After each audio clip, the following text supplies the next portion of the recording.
Hello. I wanted to share with you a revelation that I had 2 days ago. And it's not the kind of revelation where you try to classify humans and you realise they're a virus, because, well, that's not 100% true. But it's already been done, and I wouldn't want to cover all ground. No. I'll tell you what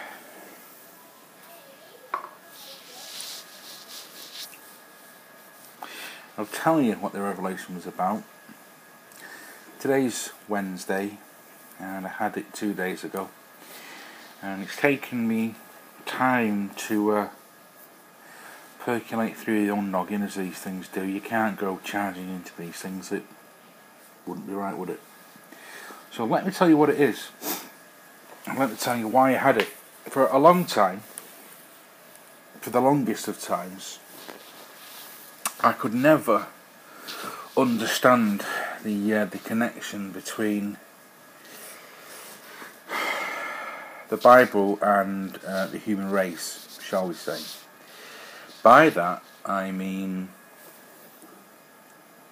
it says in the Bible that if you lie with another man, you should be stoned, and I assume that it does help if you are stoned to lie with another man.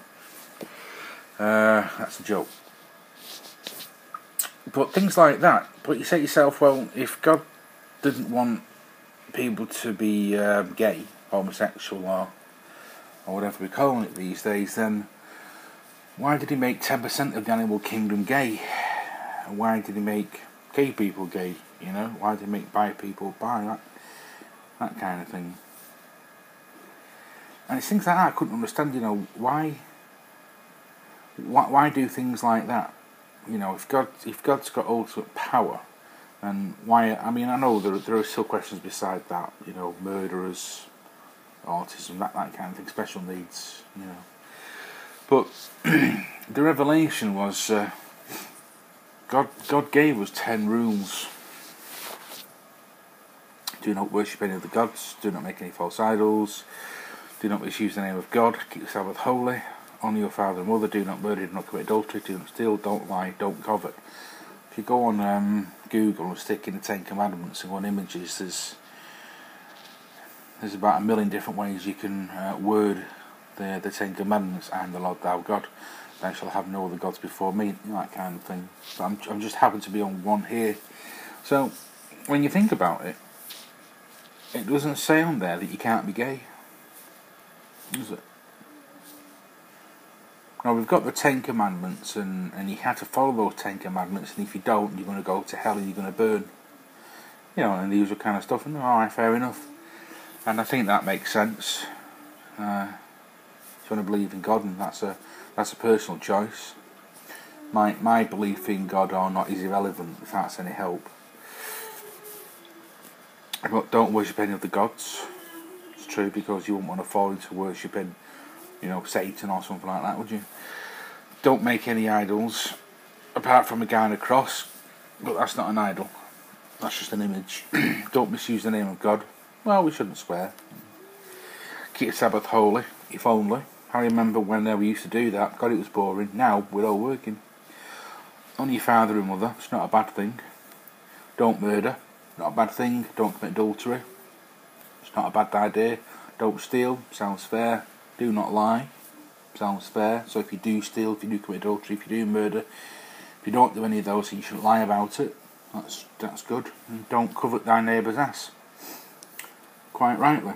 Because if you start to be jealous of what the people have got, you might end up stealing, committing murder, or being adulterous. So, apart from the having one God, you know, that kind of thing, they all seem to be fairly reasonable. But as I have just said, not once does it say in those 10 Commandments, don't be gay.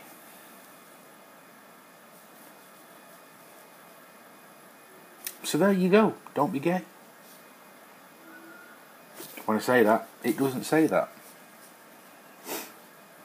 It doesn't say that you can be gay either. So there you go, there's a revelation. We have 10 commandments to live by. Look in the Bible, and everything else is made up by man. Jesus was the guy that walked around saying, well, let's not get too stressed about it, let's accept people for who and what they are. That was what Jesus said. Love the sin and not the sin, you know. But don't forget, if you want to start quoting the Bible and you want to start living by it, then you're going to have to live by the Bible. And I know what's in the Bible, and it says things like when a woman's on a period, you must separate yourself for 8 days and then make a sacrifice at the end of it at the altar, that kind of thing. Really quite strange stuff. And you can sell your eldest child as slave, all kinds of weird things like that. Let me tell you what a lack of intellectualism breeds in religion. Work. Months ago, just worked a Sunday with this apparently massive religious person. Nice chap, apart from his irritating belief in religion and wanting to stick it down other people's throats. Each of their own, keep it to yourself, you know. He said that he felt that somebody being gay was as bad as homosexual. I said, you do realise that you worked last Sunday? Yeah. Well, it does say in the Bible you should keep the Sabbath holy and you shouldn't work. He said, well, I think you're taking it out of context. Well, there you go. I'm kind of sure one of us is taking it out of context, but I don't think it's me, do you? Anyway, there we go. Apparently, God's law, not man's law, but God's law doesn't exclude homosexuality. There's a revelation. Peace.